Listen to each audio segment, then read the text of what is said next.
ओम स्थापकाय च धर्मस्य सर्वधर्मस्वरूपिणे अवतारवरिष्ठाय रामकृष्णाय ते नमः। जननीं शारदां देवीं रामकृष्णं जगद्गुरुं पादपद्मे तयोः श्रित्वा प्रणमामि मुहुर्मुहुः। नमः श्रीयतिराजाय विवेकानन्दसूरये सच्चित्सुखस्वरूपाय स्वामिने तापहारिणे। वसुदेवसुतं देवं कंसचाणूरमर्दनं देवकी परमानन्दं कृष्णं वन्दे जगद्गुरुं। भगवान श्री कृष्ण को मेरा प्रणाम। भगवान श्री रामकृष्ण देव, जगत जननी माँ शारदा जी और स्वामी जी को भी प्रणाम अर्पित करता हूँ। मेरे पूज्य गुरुदेव पूज्यपाद स्वामी भूतेशानंद जी महाराज को मेरा प्रणाम और आप सभी को मेरा प्रणाम। आज एक भजन से शुरू करेंगे। ये भजन एक बहाई धर्म के जो सेकंड प्रॉफिट बहाउल्लाह उनके द्वारा लिखित है, हिंदी में ट्रांसलेटेड हुआ है। हे परमेश्वर मेरी आत्मा को प्रफुल्ल कर दे। बहाई धर्म बहुत लिबरल धर्म है। आप लोगों ने अगर उस दिल्ली में लोटस टेम्पल गए होंगे तो वहाँ देखे होंगे वहाँ की जो पुस्तक, वहाँ की जो सिस्टम्स, तो ये सब बड़े बहुत अच्छा लगता है देखकर। तो उन्हीं के भजन है ये। हे परमेश्वर मेरी आत्मा को प्रफुल्ल कर दे, मेरे हृदय को कर निर्मल, मन में प्रकाश भर दे। हे परमेश्वर मेरी आत्मा को प्रफुल्ल कर दे, मेरे अब सब कर्म समर्पित है तेरे कर कमलों में। तू ही मेरा पथ दर्शक है, नतमस्तक हूँ चरणों में। मेरे अब सब कर्म समर्पित है तेरे कर कमलों में। तू ही मेरा पथ दर्शक है, नतमस्तक हूँ चरणों में। सदा प्रसन्न रहूँ हे ईश्वर, तू ऐसा वर दे। हे परमेश्वर मेरी आत्मा को प्रफुल्ल कर दे। मैं अब चिंता नहीं करूँगा, तू है तो चिंता कैसी। कष्ट मुझे अब कष्ट न देंगे, लगी लगन तुझसे ऐसी। मैं अब चिंता नहीं करूँगा, तू है तो चिंता कैसी। कष्ट मुझे अब कष्ट न देंगे, लगी लगन तुझसे ऐसी।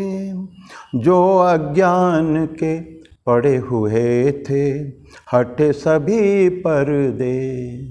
हे परमेश्वर मेरी आत्मा को प्रफुल्ल कर दे। मैं जग की क्यों झूठी वस्तुओं में मन को उलझाऊं अब।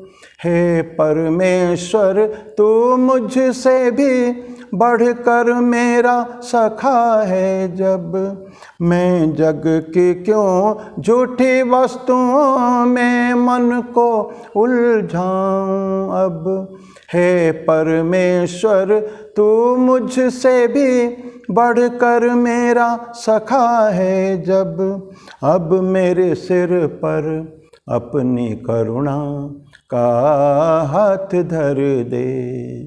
हे परमेश्वर मेरी आत्मा को प्रफुल्ल कर दे, मेरे हृदय को कर निर्मल, मन में प्रकाश भर दे।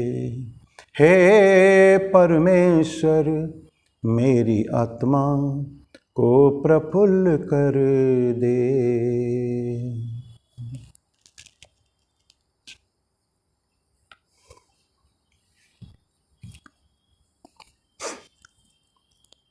अब शुरू करने से पहले एक छोटी सी निवेदन। आज हमारे इस ऑनलाइन पाठ्यचक्र को एग्जैक्टली 1 साल पूरा हो रहा है। जो लोग शुरू से सुन रहे हैं, बहुत ज़्यादा इसमें नहीं है ऐसे मेरे ख्याल में। 31 मई 2020 को इस कोरोना काल में कुछ भक्तों के अनुरोध पर, विशेष करके महाराष्ट्र के भक्तों के अनुरोध पर, ज़ेनो FM ऑडियो प्लेटफॉर्म पे ये शुरू हुआ था। ये ऑनलाइन सत्संग भज गोविंदम से शुरू किया था। एक बहुत सुंदर लेक्चर से शुरू किया था, बाद में भज गोविंदम लिया था। इन द मीन टाइम ऐसा तय हुआ कि यूट्यूब चालू करें, और 5 जुलाई गुरु पूर्णिमा के दिन हम लोगों ने यूट्यूब चालू किया था। तब तक भज गोविंदम का करीब के 5-6 क्लास समाप्त हो चुके थे। तो गुरु पूर्णिमा का पहला बड़ा वीडियो जो था गुरु पूर्णिमा का था 5 जुलाई को 2020। उसके बाद 2 भज गोविंदम का हुआ, और मेरे ख्याल में 26 जुलाई को भगवद गीता पे शुरू हुआ था लेक्चर। और ये आज 43rd पार्ट है, 43वां भाग है आज। तो मैं उन सभी श्रोताओं को धन्यवाद दूंगा जो लोग लंबे समय तक सुनते रहें। और कुछ ज़रूर है, मेरे बहुत प्रिय भक्त जो है हमारे ठाकुर के, वो अभी भी दे आर स्टिल कंटिन्यूइंग, और ऐसे लोगों के अनुरोध पर स्टिल इज कंटिन्यूइंग। और ठाकुर की जैसी कृपा होगी, कब तक चलेगा ये मैं तो बोल नहीं सकता, लेकिन साथ साथ मैं धन्यवाद उन व्यक्ति को दूंगा जो मेरे साथ शुरू से काम कर रहे हैं। हमारे कुछ स्टूडेंट्स, अब उनका नाम नहीं लूँगा मैं, हमारे कुछ BSc के स्टूडेंट्स, कुछ BSc पास हो चुके हैं इन द मीन टाइम, कुछ अभी यंग बॉयज़ कंप्यूटर साइंस में और एग्रीकल्चर में कर रहे हैं, हमारे साथ हमारे हॉस्टल में रह रहे हैं। ये सभी स्टूडेंट को मैं धन्यवाद दूंगा, और समस्त व्यक्तियों को परोक्ष अपरोक्ष में, प्रत्यक्ष परोक्ष में जो हमसे जुड़े हुए हैं, चाहे सुनने के लिए हो, चाहे और कुछ मदद करने के लिए हो, तो सभी को मैं धन्यवाद दूंगा। मैं 1 साल आज 30 मई को पूरा हो रहा है। तो अभी भगवद गीता में हम लोग प्रवेश करेंगे। 7वां श्लोक, 7वां अध्याय का लास्ट टाइम हम लोगों ने पढ़ा था। वो श्लोक ऐसा था, मत्तः परतरम नान्यत किंचिदस्ति धनंजय मयि सर्वमिदं प्रोतम सूत्रे मणिगणाइव। लेकिन मुझसे श्रेष्ठ और कुछ नहीं है। मत्त परतरम, मत्त मत मुझसे, परतरम श्रेष्ठ, न अन्यत किंचित अस्ति धनंजय। है धनंजय, हे अर्जुन, मुझसे श्रेष्ठ और यहाँ कोई नहीं है। और मैं किस तरह इस सृष्टि में हूँ? सृष्टि में मैंने बनाया है, पहले बता दिए हैं प्रकृति के बारे में। ये सब मेरे अपरा प्रकृति है, मेरे परा प्रकृति है, ये सब बता चुके हैं। तो सृष्टि में मैं कैसे हूँ कि जैसे एक मणिगणा, मणियों की माला है, या हम फूलों की माला भी कह सकते हैं। तो उसमें एक धागा जो पिरोया हुआ उसके अंदर है, मैं उस धागे की भांति हूँ। मैं सभी को साथ में लेकर रहता हूँ, गुथा हुआ मणि की माला जैसा। सूत्रे मणिगणा इव मयि सर्वमिदं प्रोतम। सर्वमिदं, ये सब जो तुम देखते हो दृश्यमान जगत में, ये सब मुझ में ही पिरोए हुए हैं। किस तरह पिरोए हुए हैं? सूत्रे, सूत्र में मणिगणा इव, मणि जैसा है। तो अभी ये भगवान ने ये बात कह दिया है। तो लेकिन मणि जो कि है अलग अलग रंग में हो सकते हैं, कोई ज़रूरत नहीं कि एक ही रंग में हो। तो और इससे पहले हम बात भी किए हैं, ईश्वर क्या है? सृष्टिकर्ता भी है, पालन करता भी है, और संहार करता है। तो प्रोड्यूसर, सस्टेनर एंड विथड्रॉवर, विथड्रॉ कर लेते हैं अपने आप को, अपनी पूरा सृष्टि को अपने अंदर पुनः निगल लेते हैं।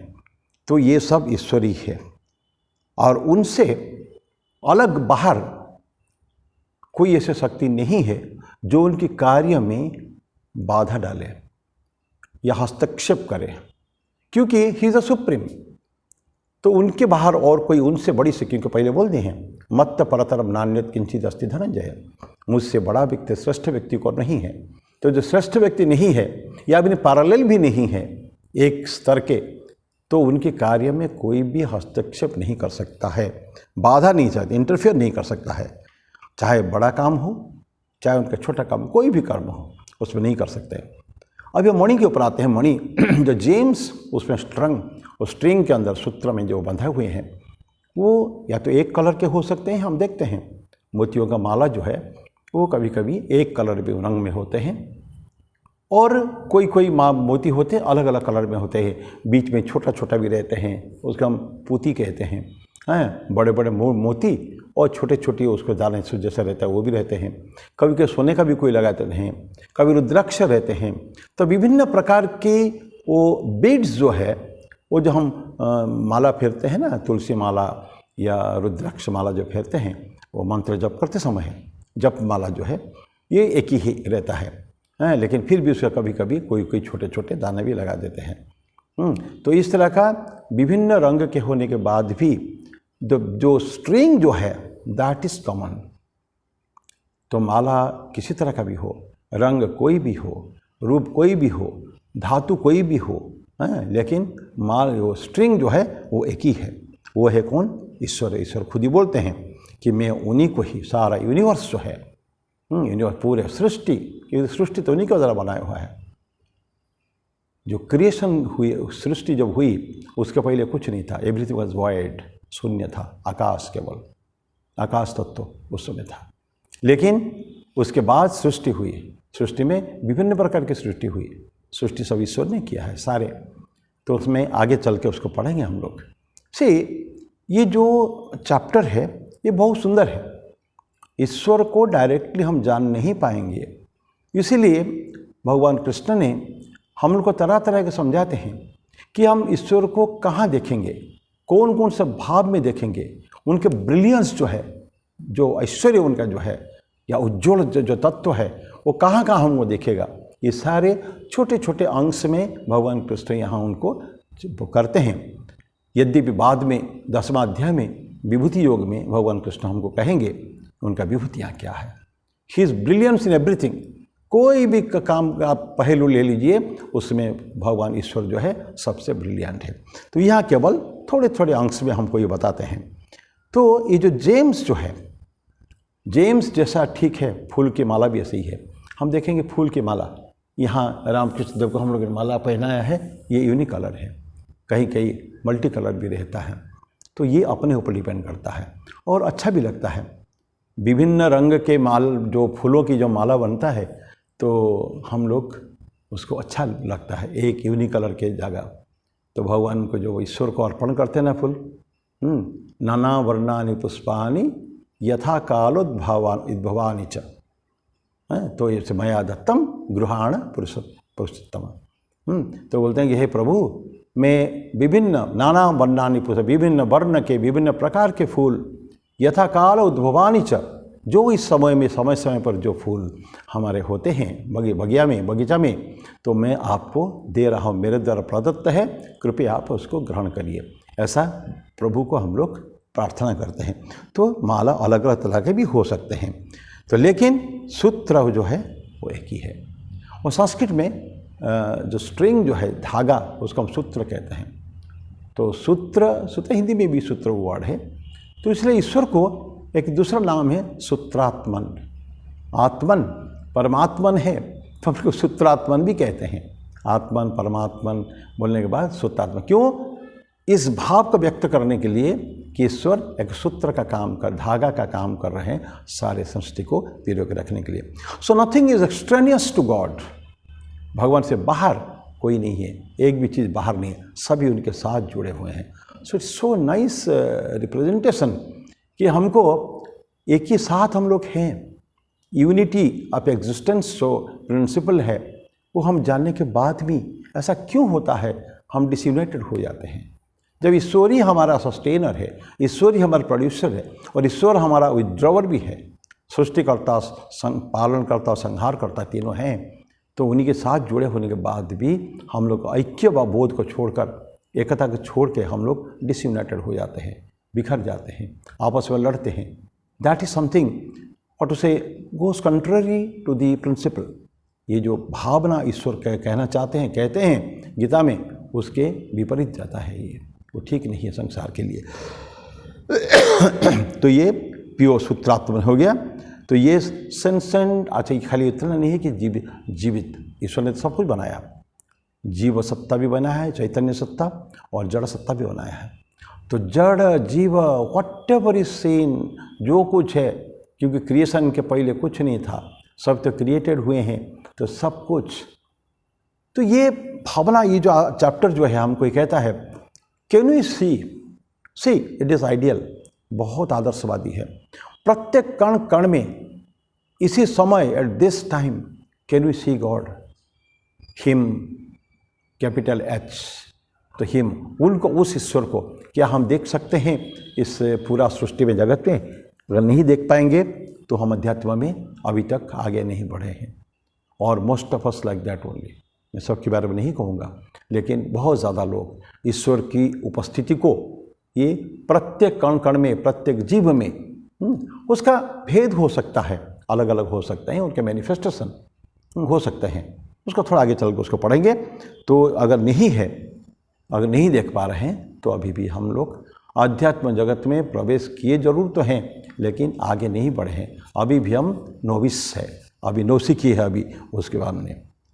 तो सब सूत्रात्म को ध्यान में रखते हुए बोलते कि सेंसेंट, इनसेंसेंट, जीवित या जो भी है, जड़, सभी जो है, सभी का मूल जो है ईश्वर है। हमको उस भाव से देखना चाहिए। तो इस श्लोक, आज रामकृष्ण देव की बातें करें, ब्रह्मन क्या है? ये सभी ऑर्डिनरी लोग, ऑर्डिनरी कुछ होते नहीं है, एवरी सब ईश्वर के सृष्टि में ऑर्डिनरी नहीं है, सब कुछ एक जैसा ही है। लेकिन क्योंकि भक्त शक्ति में भेद है, तो जो साधारण मनुष्य जो है, जो आगे नहीं बढ़े हैं आध्यात्मिक रूप से, ऐसे लोगों के लिए ब्रह्मन को क्या समझना मुश्किल है थोड़ा सा। तो इसीलिए भगवान ने, ये भगवान शिव की बात कर रहे हैं, भगवान ने एक ऐसा रूप धारण किया जो प्रकृति और पुरुष का मिश्रण है। वो क्या है? अर्धनारीश्वर। ईश्वर भगवान शिव का जो अर्धनारीश्वर रूप जो है, दैट्स ए वंडरफुल रूप। वो क्या है? आधे भगवान शिव है, आधे माँ पार्वती है। शिव और शक्ति का समन्वय हुआ है, मिलाना। तो इसको क्या दिखाते हैं भगवान शिव इसके द्वारा? कि सृष्टि में ये दोनों ही है, दोनों के केवल रीडिंग्स अलग अलग है, तत्व एक ही है, वही शिव है। ठाकुर कहते हैं ना, जो मेरे लिए शिव है वही मेरे लिए काली है, वही अल्लाह है, वही मोहम्मद है, वही सब अलग अलग रूप केवल है। लेकिन यहाँ जो प्रकृति और पुरुष, प्रकृति थोड़ी बात की हम लोग, प्रकृति को जब बात कर रहे थे, परा प्रकृति अपरा प्रकृति ईश्वर के, उस समय थोड़ा बात किए हैं, प्रकृति और पुरुष की बात किए हैं। तो यहाँ देखे देंगे पुरुष और प्रकृति ये दोनों ये अलग अलग नहीं है, ये केवल भेद केवल है, देखने की केवल हम लोग का भेद है। तो सब कुछ जो है ईश्वर का ही है। तो ये हमको ध्यान रखना चाहिए। तो ये हो गया आपका 7वां श्लोक। अब प्रश्न है कि ईश्वर ने तो शिव अर्धनारीश्वर तो रूप तो हो गए, सभी तो सब समय तो ये रूप हमको नहीं मिलता है। तो ये रूप क्यों हुआ था? कि जगत को दिखाने के लिए कि ये ईश्वर के दोनों भाग जो है, प्रकृति पुरुष दोनों ईश्वर के ही अंश हैं। बस फिर भी हम लोग ईश्वर को जान नहीं पाते हैं। तो क्या ऐसे कोई उपाय है कि ईश्वर को जो सब कुछ हुए हैं इसको हम देख सकते हैं, मैनिफेस्टेड, अभिव्यक्त देख सकते हैं ईश्वर को नहीं, ईश्वर के विभिन्न रूपों को? अब 2 श्लोक में भगवान कृष्ण हमको बताते हैं कि कैसे कैसे थोड़े थोड़े खाली सांकेतिक रूप से भगवान कृष्ण ये बताते हैं। 8वां श्लोक, रसोहम अप्सु कौन्तेय प्रभास्मि शशिसूर्ययोः प्रणव सर्ववेदेषु शब्दखे पौरुषम नृषु। क्या बोलते हैं? रसोहम अप्सु कौन्तेय, अप मतलब जल, अपसु मतलब जल में, रसः अस्मि में, रस में हो, रस हूँ मैं, जल में मैं रस हूँ। और क्या है? प्रभास्मि शशि सूर्ययोः, शशि मतलब चंद्रमा और सूर्य हम जानते हैं, शशि चंद्रमा में, सूर्य में मैं क्या हूँ? Prabha, that brilliance, that light में हूँ। और प्रणवः सर्ववेदेषु, प्रणव मतलब ओमकार, सारे वेदों का सारे ओमकार, सर्ववेदेषु सभी वेदों में मैं क्या हूँ? प्रणव हूँ। और शब्द खे, आकाश में मैं शब्द हूँ, शब्द के पौरुषम नृषु, नृ मतलब मनुष्य पुरुष, उनके पुरुषों में या मनुष्य में मैं क्या हूँ, शब्द हूँ, सॉरी पौरुषम हूँ मैं, उनको कहते पौरुष, पुरुष में पौरुष, पुरुष होना अलग बात है, और एक पौरुष उसका जो human qualities, excellent brilliant qualities, पौरुष नहीं होता। तो ये बात भगवान कृष्ण कहते हैं कि रसमप्सु कौन्तेय प्रभास्मि शशि सूर्ययोः प्रणव सर्ववेदेषु शब्द खे पौरुषम नृषु। तो ये कुछ हमने दिया है भगवान ने, और एक श्लोक है, तो किस किस भाव में हम उनको देख पाएंगे। तो अपसु जल में वो बोलते हैं कि मैं रस हूँ। जैसे कोई खाद्य लेते हैं, मिठाई लेते हैं, उसमें स्वीटनेस के कारण क्या है, देखिए उसमें शुगर है, शक्कर है, इसीलिए हमको वो लगता है मीठा लगता है। ये एक छोटा सा उदाहरण है। देखिए संत कहते हैं कि हम ईश्वर जो है, तो सारे नेचर के अंदर भगवान ने अपने आप को रख दिया है कि मैं सारे सृष्टि के अंदर मैं हूँ। तो बता एवरीवेयर मेरा, जैसे मिठाई के अंदर या एक लस्सी बनाया या कुछ बनाया, तो दूध के अंदर शक्कर डाल दिया तो दूध चारों तरफ मीठा हो रहा है, शक्कर हमको नहीं दिखेगा, लेकिन वो दूध हम जब मीठा हो गया, that means there is something, कोई एक ऐड किया गया एलिमेंट जिसके कारण मीठा है, मिष्टी है वो, तो क्या है वो शुगर। इसी तरह का सृष्टि में देखते नहीं हमको कुछ, ईश्वर दिखते नहीं कहीं भी, बट उनका एक्शन, उनका कर्म, उनका क्रिया हमको स्पष्ट रूप से दिखने लगते हैं हमको। तो सबसे पहले क्या था, आपसु जल में बोलते हैं कि जल में वो भाव नहीं है कि वो मिठाई मिष्टी हमको कर सके, लेकिन उसको मीठापन कौन देता है जल में, वो है ईश्वर देते हैं। बोलते कि ये प्योर वाटर जो है ना, वो टेस्टलेस है। पानी का साइंस में पढ़ते हैं, टेस्टलेस, ऑर्डरलेस एंड कलरलेस। वो जो लिक्विड है जिसका कोई टेस्ट नहीं है, जिसका कोई रंग नहीं है, जिसका कोई स्मेल नहीं है, इसको हम कहते हैं जल। तो टेस्टलेस प्योर वाटर। लेकिन फिर भी वो पानी को जब हम किसी में मिलाते हैं, पहले पढ़ चुके हैं हम लोग, सैपिडिटी उसका जो है, जल का जो भाव ये है, गिलापन जो है, वो खाद्य के अंदर जो टेस्ट को डेवलप करता है। जो पानी है, पानी खुद ही टेस्टलेस है, वो फिर कैसे दूसरों में ये टेस्ट को देगा हमको। वो इसीलिए कि ईश्वर का जो है वो हमको जान नहीं पाएंगे, उसको समझ नहीं पाएंगे, उसको टेस्ट नहीं कर पाएंगे, उसको कुछ कोई टेस्ट आप कर नहीं पाएंगे कि कैसे ईश्वर के भाव क्या है। लेकिन ईश्वर के भाव अगर नहीं होता, हम एक पत्थर का टुकड़ा खाते हैं और एक कैंडी रसगुल्ला क्या चॉकलेट खाते हैं, ये दोनों में हमको फ़र्क होता है। दोनों में कोई भी दो सॉलिड आइटम खाइए, एक मिश्री खाइए और एक फिटकिरी मुँह में डालिए, एक जैसा दिखता है, लेकिन एक नमकीन कड़वा लगता है और एक हमको मीठा लगता है। इसके कारण यही है कि वो ईश्वर का जो प्रेजेंस है, उसके कारण ही ये सब है, ये हो रहा है। और इसके ज्ञान हमको चाहिए। ये जो है एस्पिरेंट, हम जो स्पिरिचुअल एस्पिरेंट है, हम जो आध्यात्मिक साधक है, हमको चाहिए कि ये फ़र्क हमको दिखे, बिल्कुल स्पष्ट दिखे हमको, तब जाके कर पाएंगे।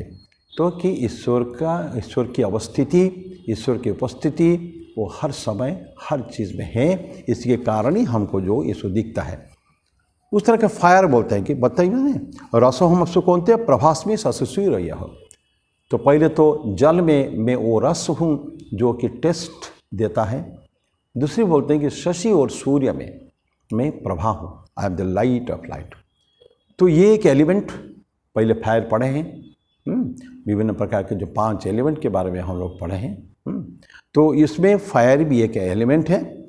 तो उसको रिप्रेजेंट किससे करते हैं, कहाँ से उसको प्रकाश देखते हैं, हम उसको आग में देखते हैं और सूर्य में देखते हैं, चंद्रमा में देखते हैं।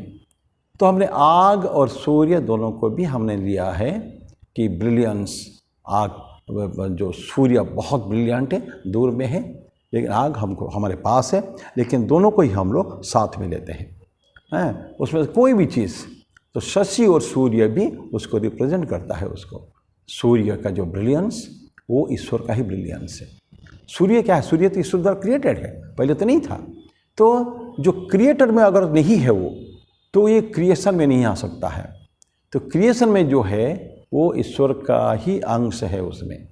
सिमिलरली जो शशि चंद्रमा जो है वो सूर्य का वो लिया हुआ है, साइंस भी हमको ही कहता है।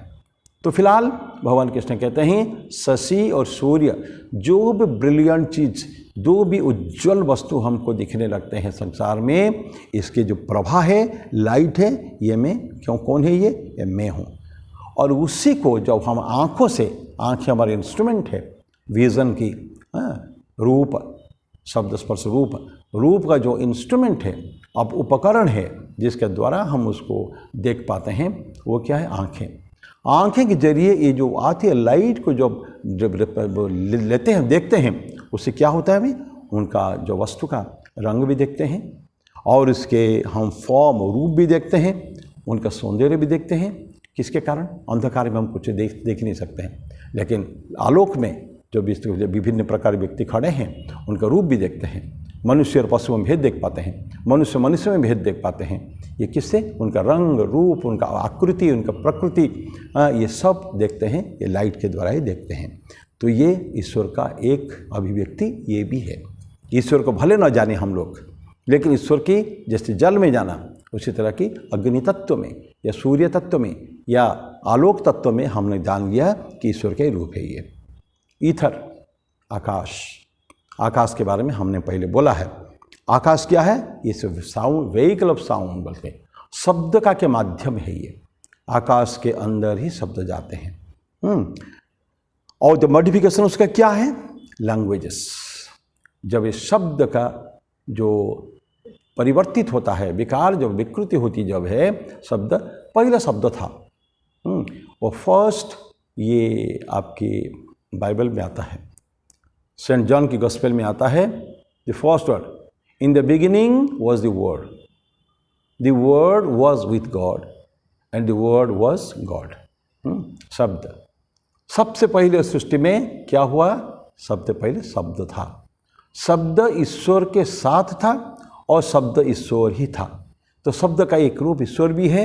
और ये जो तत्व हमारे आकाश तत्व क्रिश्चियनिटी में नहीं है, लेकिन हमारे हिंदू तत्व में, हिंदुओं में जो आकाश है, दैट इज़ उसी के अंदर बाकी चारों एलिमेंट आकाश के अंदर है।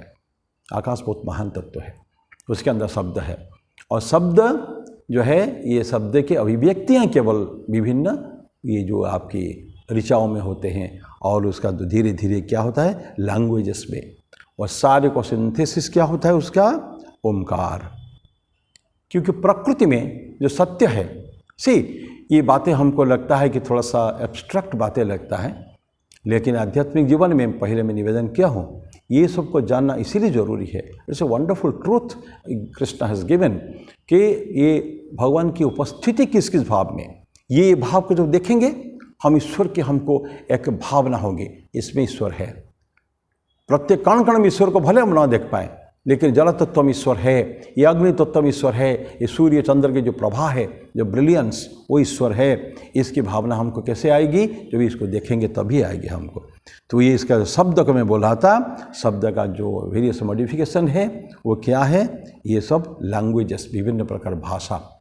और भाषा कुछ भी हो, आके उसका जो सत्य जो प्रकृति में छुपे हुए थे पहले, वो शब्द के द्वारा ही आए हैं, जिसकी हमको मिलता है क्या? वेद मिलता है। और वेद का अंतिम तत्व है ओमकार। जैसे भगवान कृष्ण कहते हैं प्रणव सर्ववेदेषु, सारे वेद का जो ज्ञान है, जो शब्द के द्वारा प्रकृति में छुपे हुए जो तत्व है, वो हमारे बीच में वेद हो गया, या ऋषियों के जो है, ऋषि पहले सब मंत्र दृष्टा ऋषि हो गए हैं। तो उनके द्वारा जो शब्द था ऑलरेडी, ऋषियों ने कुछ नया चीज़ नहीं निकाला है। साउंड वॉज देयर, द सत्य जो है इटर्नल ट्रूथ, ये आकाश में था, ही पहले सत्य थे, उसको केवल ऋषियों ने सुना, इसलिए उसको मंत्र दृष्टा कहते हैं। उन्होंने देखा, से व्हाट अ ट्रेमेंडस ट्रूथ, ईश्वर उन्होंने देखा है, वो है सब वेदों की ऋचाएँ हैं। और सारे वेदों के तत्व क्या है? प्रणव, ओमकार। तो शब्द से नेचर की ट्रूथ जो है आ गया, वेद के रूप में आ गया। वेद का अंतिम तत्व तो हमारे है ओमकार या प्रणव है। तो प्रणव सर्ववेदेषु शब्द खे, पहले बोल चुके हैं। ये खे आसमान में शब्द है, और पौरुषम ऋषु बोलते कि पौरुष है ईश्वर। ईश्वर क्या शक्ति है इंसान में, लेकिन शक्ति अलग अलग है, और शक्ति कहाँ से आई है, ये भी ईश्वर से आया है। तो ये इस तरह के भगवान ने जो क्या किया, उन्होंने सारी चीज़ को अपने में समेट लिया। मतलब सब जितने एलिमेंट है वो सब ईश्वर में ही है, हाँ, ह्यूमन फॉर्म पे है। तो ये पौरुषम कहिए, शब्द कहिए, ये सारे के सारे ईश्वर की ही अभिव्यक्तियाँ हैं। अब है पौरुषम। पौरुष दिखाना क्या था, एक पुरुष होकर मनुष्य के जन्म लेना अलग बात है, लेकिन ही एक्चुअली इस जन्म में धराधाम में जन्म लेकर हम अगर ऑर्डिनरी लाइफ लीड करेंगे, साधारण व्यक्ति के जैसा, एनिमल जैसे, एनिमल इस एग्जिस्टेंस, जो कुछ एक्शंस नहीं है, जस्ट खाना पीना, ये करके हम अगर रहेंगे तो ये हमारा जन्म सार्थक नहीं है। ऐसा कहते हैं ना कि मनुष्य और पशु में भेद क्या है, वही आहार निद्रा भय मैथुनंच सामान्यम एतत् पशुभिर नराणाम धर्मो ही तेषाम अधिक विशेषो धर्मेण हीनः पशुभिः समानः। ये बड़ा फेमस श्लोक है, हम हजारों लाखों बार सुने होंगे। तो ये मनुष्य और पशु में भेद ही है। आहार निद्रा भय मैथुन, ये चारों चीज़, खाना पीना सोना सेक्सुअल अर्ज, ये सारे दोनों में बराबर है, कोई फर्क नहीं है। तो फर्क क्या है, भेद क्या करता है मनुष्य और पशु में, ये धर्म या विवेक ज्ञान, ये जो कहेंगे, जो कुछ हमारे स्पेशल क्वालिटीज़ जो एनिमल में नहीं है वो हमारे अंदर है, इंसान में है। पर उतना भी नहीं है कि हमको ऑर्डिनरी एग्जिस्टेंस नहीं, दैट हमको एक्स्ट्रा ऑर्डिनरी ब्रिलियंट होना चाहिए, हमको एग्जिट दिखाना चाहिए, हमको excellence, human excellence, that is पौरुषा है। तो हम अपनी पूर्णता की ओर फुलफिल, हम लोग फुलफिल, ज़्यादातर हम लोग नहीं कह सकते हैं कि आई एम फुलफिल्ड, मैं कृतकृत्य हो गया हूँ, मैं पूर्ण हो गया हूँ, मैं अपनी सारी जितनी शक्तियाँ थी उसको मैंने मैनिफेस्ट करने की प्रयास की है, मैंने कोशिश प्रयास किया मैंने कम से कम। तो ये बहुत ज़्यादातर लोग हमारे से नहीं कह सकते हैं। सो हम धीरे धीरे हमारे प्रयास के द्वारा ये पौरुष को हमको दिखाना चाहिए। तो ईश्वर कहते हैं ये मेरे ही प्रेजेंस के कारण, मैं ही हूँ वो पौरुष, मेरे द्वारा ही, नहीं तो इंसान के क्या मजाल है वो अपने पौरुष को दिखा सके। वो आई जो करता है, प्रयास करता है, तो आई कीप हिम सपोर्ट। ईश्वर देखते हैं ना, कौन कितने प्रयास करता है वो देखते हैं उसको। तो हमको वो देखना चाहिए कि ईश्वर की भावनाएं, ईश्वर के जो हेल्प, मदद हर समय हमको मिलता है। तो हमको क्या करना चाहिए, तो हम जब कोशिश करेंगे, दिस इज़ वेरी इम्पॉर्टेंट, ईश्वर ने हमको बनाया है कि हम धीरे धीरे अपने आप को उन्नत करते हुए उस लेवल तक पहुँचे जो हमारे क्रिएटर है। तो जिस समय में क्रिएशन जाके क्रिएटर के पास मिल जाएगा, और creation can realise the creator, सृष्टा को, सृष्टि जब सृष्टा को हम देख सकता है, उनके समकक्ष हो सकता है, उनको फील कर सकता है, तब ईश्वर को मज़ा आता, आनंद आता है। तो ईश्वर के अगर ठीक ठीक आराधना करना है, ठीक ठीक उनको, हमको अगरबत्ती और फूल ये देने की बात नहीं है। जिस पर्पस के लिए, there is a plan and purpose of the universe, पहले हम पढ़ चुके हैं। सृष्टि क्या है, कोई नियम होता है, कोई कारण होता है, क्यों सृष्टि रची गई है। तो वो सृष्टि का जो कारण है वो है ईश्वर हमको चाहते हैं, मेरे बच्चों तुम अपने आप को उन्नत करो और अपने आप को परिपूर्ण कर लो, फुलफिलमेंट। देन ये है जो पौरुष, हम अपने आप का पौरुष का जो शो करेंगे गॉड्स, ईश्वर की सहायता से, तब हम कह पाएंगे हम ठीक है, मनुष्य है, और ठीक है जो पर्पस जो है क्रिएशन का, हमने उसको फुलफिल किया है। तो हमको फुलफिलमेंट, तब जाके उनका एडोर, ईश्वर की आराधना, सच्ची उपासना तभी हो सकती है। तो ये ईश्वर के जो है भगवान कृष्ण का रसोहम अपसुकोन्तेय प्रभास्मि ससूर्य हो प्रणव सर्वभेदेषु शब्दखे पौरुषम ऋषु। ये था 8वां श्लोक। यहाँ एक छोटा सा प्रश्न का उत्तर मैं देना चाहूँगा। पिछली बार इस क्लास के बाद हमारे एक बहन कनकलता सामल उड़ीसा की है, जाजपुर रोड में है, बहुत पुरानी डिवोटी है, ठाकुर के संतान हैं, ईश्वर की संतान। तो उन्होंने एक प्रश्न पूछा था व्हाट्सएप में, कि स्वामी जी ये शब्द और आकाश को क्यों तत्व माना गया है। शब्द आकाश को माना गया, अभी मैंने आपको बता दिया है। पहले शब्द था, सृष्टि के शुरुआत में ही, in the beginning was the word, ये क्रिश्चियनिटी कहती है, लेकिन हमारे हिंदू क्या कहते हैं, नाद ब्रह्म, शब्द ब्रह्म हम कहते हैं। और किसी को पहले ब्रह्म नहीं मानते, सबसे पहले शब्द ब्रह्म है, ओमकार। तो ओमकार पहले से था, और ये कहाँ था, ये आकाश में था। तब तक वायु तत्व, जल तत्व, ये सब कुछ नहीं था, इट ऑल क्रिएटेड आफ्टरवर्ड्स। लेकिन देयर इज अ वॉइड, उसको हम आकाश कहेंगे, वॉइड, शून्यता है। वो जो उसी का शब्द का व्हीकल है, वो उसी के थ्रू शब्द ही मूव करता है। इसलिए हम लोग शब्दों को जो कोरिलेट करते हैं वो आकाश तत्व में करते हैं। दिस इज, ये आपका प्रश्न था, और अभी बाकी मैं उसके ऊपर कुछ बोला हूँ। दूसरी आपने पूछा था, उन्हें बहन ने हमारे पूछा था कि माया क्या होता है। माया के बारे में बहुत ज़्यादा बड़ा चर्चा हम नहीं करेंगे, वहाँ बहुत बड़ी तत्व है। पर माया को कहते हैं कि अघटन घटन पटियसी, जो है वो ऐसा नहीं दिखता है, जो नहीं है ऐसा दिखता है। अघटन वो जैसा something non existing, it happens to, वो हमको लगेगा कि वो हो रहा है, या जो है वो नहीं हो रहा है। इसके लिए माया में दो शक्तियाँ हैं।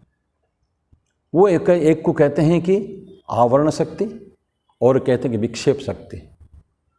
तो दो शक्तियों के कारण ये माया बड़ा पावरफुल है। जो नहीं है उसको दिखाएगा, उसको कहते हैं विक्षेप शक्ति। Something is not existing, it will show it. और एक आवरण शक्ति, जो रियलिटी हमारे अंदर है, जो हमारे सच्चे तत्व हमारे अंदर है, वो है, इट इज़ देयर। एवरीबॉडी, सभी व्यक्ति अव्यक्त, सभी जीव अव्यक्त ब्रह्म है, स्वामी जी बोले हैं। एवरी जीव, सोल इज ब्रह्मन। तो ये उसी के, लेकिन हम जानते नहीं हैं। तो किसी ने छुपा कर रखा है उसको। कहाँ से आए माया? वो माया का आवरण शक्ति है। हमारे जो ओरिजिनलिटी, जो रियलिटी को वो कभी सामने आने नहीं देता है, वो देती है, वो है माया की आवरण शक्ति है। और विक्षेप शक्ति जो हमारे अंदर वो जो दिखा देता है बाहर को, जो रियलिटीज़ नहीं हमारा, जो समथिंग जो इज एक्सटर्नल, जो हमारी इनेट नेचर हमारा नहीं है, उसको वो बाहर दिखा देता है, जिसको विक्षेप शक्ति। तो माया की दो शक्ति के कारण ही ये सब घटनाएं होती है। तो हमको उसके बारे में बहुत ज़्यादा, फिर माया को हमको पढ़ना पड़ेगा।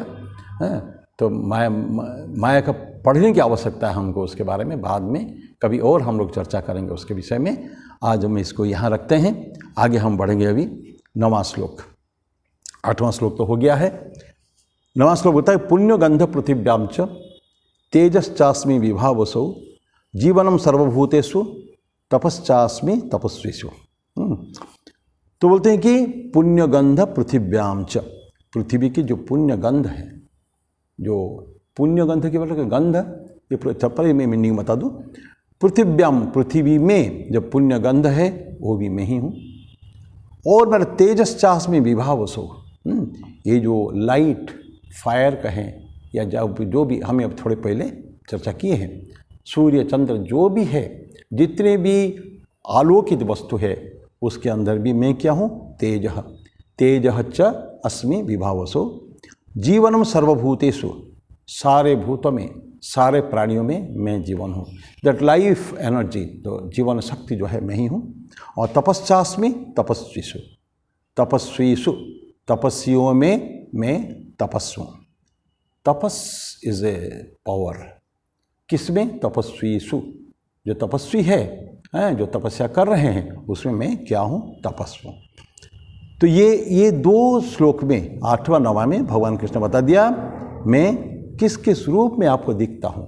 पहले तो बता दिया है, और फिर मैं रिपीट करूँ, एडोरिंग, भगवान की उपासना, सच्ची आराधना तब है जब हम इस रूपों के माध्यम से ईश्वर की अवस्थिति को, ईश्वर की उपस्थिति को, उनका डिवाइन प्रेजेंस को हम लोग फील करें।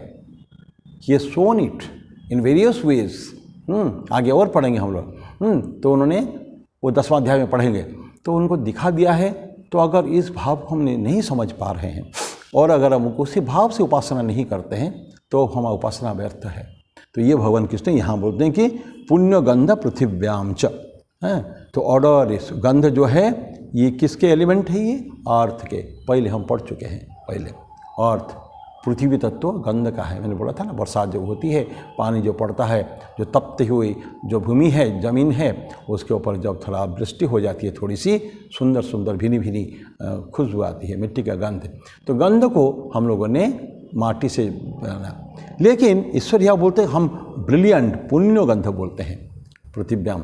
तो पुण्य इसलिए कहते हैं कि जब ईश्वर को उपासना हम करते हैं तो उसके जो ब्रिलियंट जो फ्रेग्रेंस हम लोग यूज़ करते हैं, वो भी कोई भी गंध हो, ये पृथ्वी तत्व को हम लोग को ही करता है। रात में शाम को आरती करते हैं ना, आरती में जो एक तत्व है, गंध तत्व है, वो है, हम 5 करते हैं ना, लाइट दिखाते हैं और अगरबत्ती वगैरह दिखाते हैं, कपड़ा बंद दिखाते हैं, फूल दिखाते हैं, चामर है, ये जो कोई वायु तत्व को, कोई गंध तत्व को, कोई जल तत्व को जल भी देते हैं। इस विभिन्न तत्वों के द्वारा ही ईश्वर की प्रकृति है, उन्हीं प्रकृति के द्वारा ही हम ईश्वर की पूजा करते हैं। तो ये भावना ऑलरेडी हम लोग पढ़ चुके हैं। तो ये बोलते हैं कि पुण्य गंध पृथ्व्याम से, पृथ्वी में ये जो गंध है ये मैं ही हूँ। और वर्शिप, ईश्वर को उपासना करते समय जो फ्रेग्रेंस का हम देखते हैं, यूज़ करते हैं, तो ईश्वर तत्व को ही, उसकी जो गंध तत्व के ही हमने ईश्वर के साथ, ईश्वर बोलते हैं कि पुण्य गंध है। तो गंध को पुण्य, यद्यपि मिट्टी से निकलने वाला गंध कोई पुण्य नहीं है, लेकिन तत्व, कोई भी तत्व ईश्वर बोलते हैं कि जो इसमें ईश्वर उपस्थित हैं वो हमारे लिए पुण्य। एवरीथिंग इज हमारे लिए एडोरेबल, सब कुछ है, ईश्वर का हर चीज़ हमारे लिए एडोरेबल है। तो ये पुण्य गंध पृथ्व्याम च तेजस चास्मी विभावसो, सन एंड अर्थ ए लाइट, हमने उसके फायर दोनों की चर्चा की है, दोनों एक ही है हमारे लिए। सूर्य भी वही अग्नि का तत्व है, अग्नि तत्व, और फायर भी अग्नि ही है। लेकिन क्या है, दोनों में थोड़ा फर्क है। एक हमारे फायर हमारे लिए हैंडी, हमारे को किसी भी समय में अग्नि जला सकते हैं हम लोग, उसके द्वारा उसका यूज़ कर सकते हैं, हमारे लिए हमेशा अवेलेबल है। और दूसरा क्या है, वो बहुत दूर में है, हमारे लिए अवेलेबल नहीं है इजीली। यद्यपि सूर्य के तत्वों के ही, उन्हीं के ब्रिलियंस के कारण ही सारे चीज़ हमको अग्नि तत्व के जो कुछ मिलता है, फायर भी केवल सूर्य तत्व का, ईश्वर के वो तत्व का एक मॉडिफिकेशन मात्र है। पर फायर और सूर्य को एक ही होने के बाद भी फायर हमारे लिए अवेलेबल, हमारे लिए उपलब्ध हमारे पास है। एनी टाइम हम अग्नि जला सकते हैं, प्रज्वलित कर सकते हैं। सूर्य ऐसा नहीं है। तो सूर्य हमारे लिए बहुत दूर है, हम उनको यहाँ से ही रेफरेंस, हमारे जो सम्मान, जो हमारे जो प्रणति ज्ञापित करना है, यहीं से कर लेते हैं। तो सूर्य को हम जल देते हैं ना, सूर्य को प्रणाम करते हैं हम लोग, तो वो प्रणाम मंत्र पढ़कर सूर्य को करते हैं। अग्नि तत्व के बोलते हैं उससे करते हैं, लेकिन अधिक अग्नि तत्व तो हमारे पास उपलब्ध है। तो इसलिए हम के ये केवल अलग अलग है। तो ब्रह्मन का ही सारे, ये जो सारे तत्व है, ये ब्रह्मन का ही मैनिफेस्टेशन है, ये रिप्रेजेंटेशन है, ये हमको मानना पड़ेगा। तो मॉडिफिकेशन ये होता है जो विकृति और सूर्य और तत्व में, क्या अग्नि तत्व में, तो ये हमको डिवाइन, उसी के अंदर हम क्या देखना है, डिवाइन ब्लेज, आध्यात्मिक, ईश्वर का पूर्ण जो ब्रिलियंस, हम उसको देखेंगे कभी। तो लाइट तत्व, ये अग्नि तत्व एक ही फिलहाल है। तो ये कहाँ से आता है, ईश्वर भी आता है। और सेल्फ कॉन्शियसनेस बोलते हैं कि जीवनम सर्वभूतेषु, जीवन तत्व जो है, लाइफ तत्व है, ये सेल्फ कॉन्शियसनेस होता है। ये जीवन के हमारे मैनिफेस्टेशन, जीवन की जो अभिव्यक्ति है वो किसमें है, सेल्फ कॉन्शियसनेस। हमारे अपने आत्मा के बारे में जानना, अपने जो चेतन सत्ता, इसको उपलब्धि करना है। हम जो चेतन है, चैतन्य सत्ता हमारे अंदर है, we are living, we are talking, we are freely mixing with others, ये जो सारे किसके कारण है, एक मूर्त व्यक्ति का तो नहीं हो सकता है, तो जीवित सत्ता में है। और जीवन सत्ता कहाँ से आएगी, ये भी ईश्वर भगवान कृष्ण बोलते हैं, जीवनम सर्वभूतेषु, सारे भूतों में, सारे प्राणी में मैं क्या हूँ, मैं जीवन हूँ।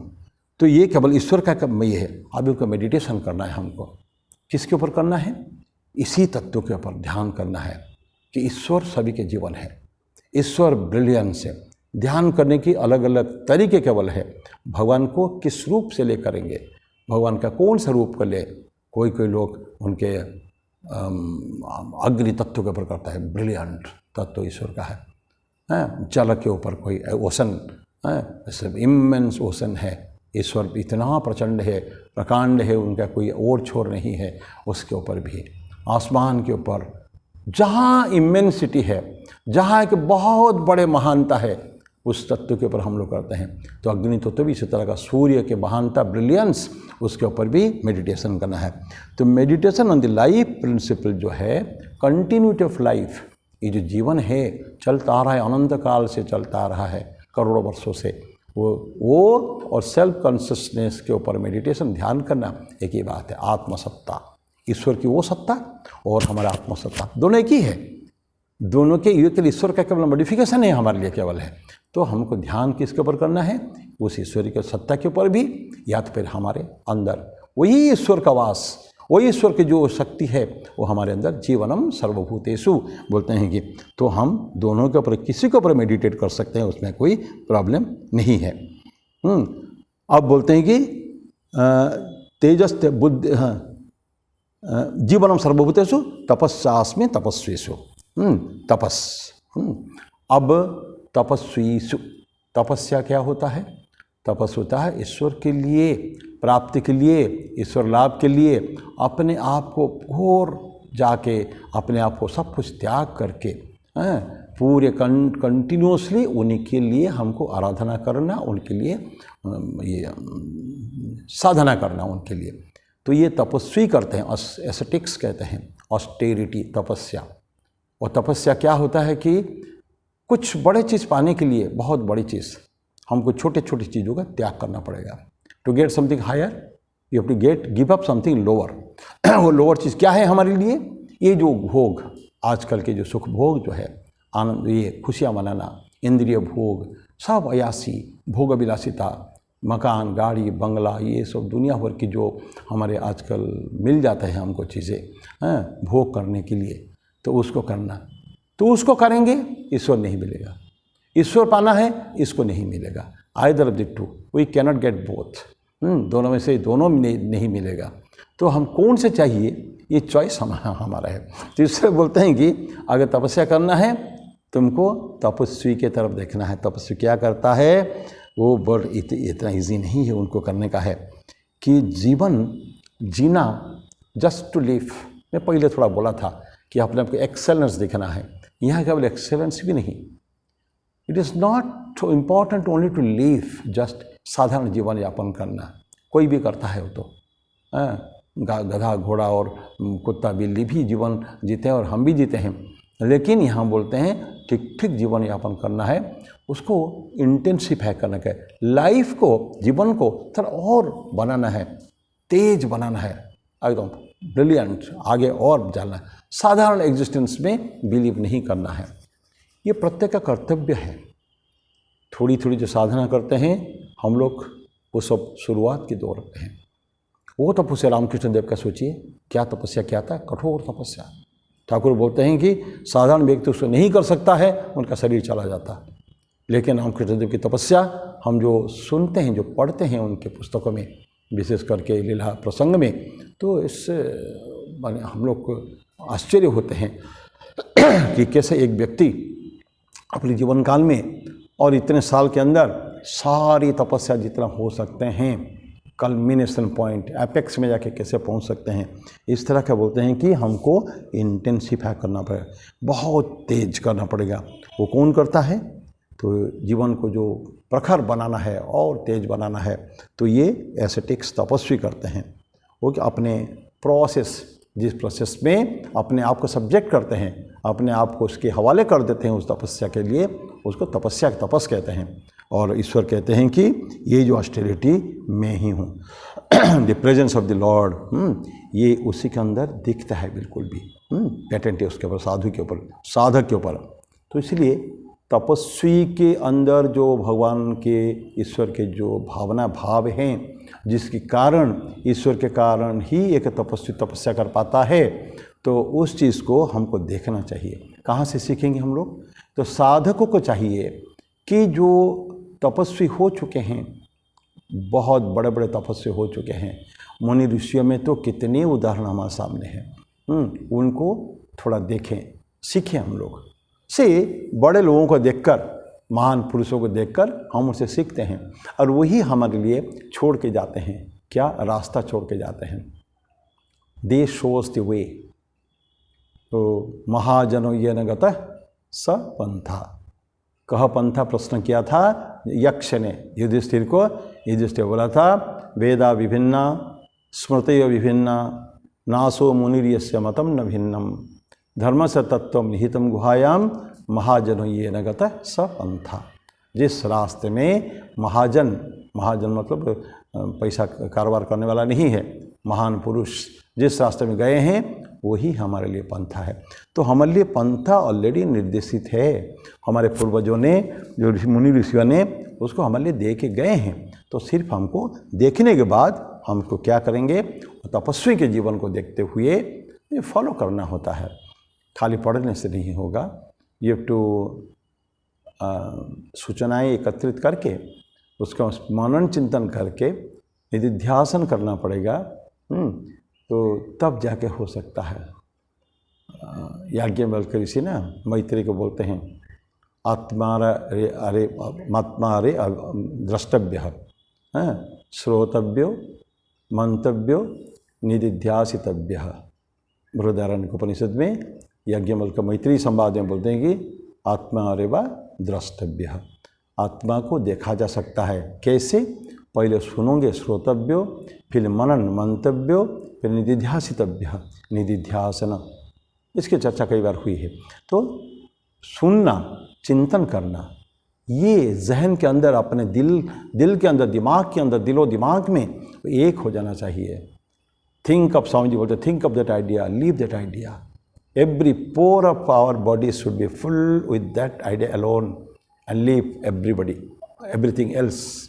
बाकी सब कुछ छोड़ के इसी तत्व की, इसी बात के ऊपर हमको जब आराधना करेंगे, चिंतन करेंगे, तो हम देखेंगे कि हम उस तक पहुंच सकते हैं। और जहाँ तक तपस्वी की बात रही, तो हमारे लिए घोर तपस्वी कौन है? घोर तपस्वी भगवान शिव है। शिव को कहते हैं घोर तपस्वी। तपस्या में उनके बराबर कोई नहीं है। बाप रे, कितनी हजारों साल तक कथा आती है। भगवान शिव जब मेडिटेशन में बैठते हैं, हजारों साल, उनके लिए 80,000, 50,000 साल तो उनके लिए साधारण बात है। इसी तरह के एक आपको कहानी, ये पाठांतर है, कोई आवश्यकता नहीं है बोलने की, लेकिन फिर भी इसी तरह के एक बार भगवान शिव बैठ गए थे हजारों साल के तपस्या में। तपस्या भंग नहीं होता। माँ शक्ति ने चाहा, पार्वती ने, कि ईश्वर के भंग हो। उन्होंने कामदेव को उस काम में लगाया है। और कामदेव के रति और कामदेव आके बहुत प्रयास किए और किसी में भगवान नहीं हो रहा था। अंतिम में उन्होंने जो तीर छोड़ा, उनके ये जो तीसरा नेत्र खुला, उसमें वहीं जाकर लगा। उसमें फिर उनको जला दिया, राख कर दिया। किसको? कंदर्प को। कंदर्प जो कामदेव को उन्होंने भस्म कर दिया। कितने युगों के बाद जाके उनके फिर वो खत्म हुआ, वो रूप फिर वापस आया। तो इस तरह की भगवान कृष्ण के संतान होकर पैदा हुए थे।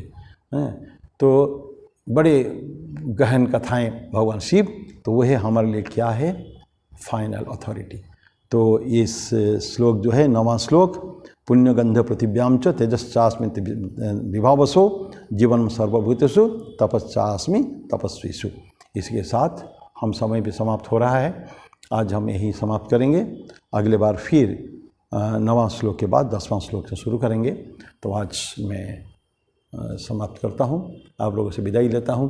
पुनः सबको धन्यवाद। ये जो 1 साल आप हमारे साथ रहें, विभिन्न प्रकार छोटे बड़े वीडियो को सुने, और मैं चाहूँगा कि आप लोग और सुने। मेरा एक अपील रहेगा, विशेष करके जो स्मॉल वीडियोस 15 मिनट्स के जो बुधवार को हम लोग देते हैं, विभिन्न टॉपिक के ऊपर, वो है टारगेटिंग द यूथ पॉपुलेशन, युवाओं के लिए आजकल धर्म, जो विभिन्न नैतिक कहानियों के माध्यम से। तो मैं अपील करूँगा, मेरा रहेगा निवेदन कि उसको ज़रूर आप सभी देखें, नहीं देखे हों। अभी तक उनका 56-57 वीडियो आ चुके हैं, और उसको देखें एवं अपने बच्चों को विशेष करके दिखाएं। तो मैं नमस्कार देता हूँ। ओम शांति शांति शांति। हरि ओम तत्सत। श्री राम कृष्णार्पणमस्तु।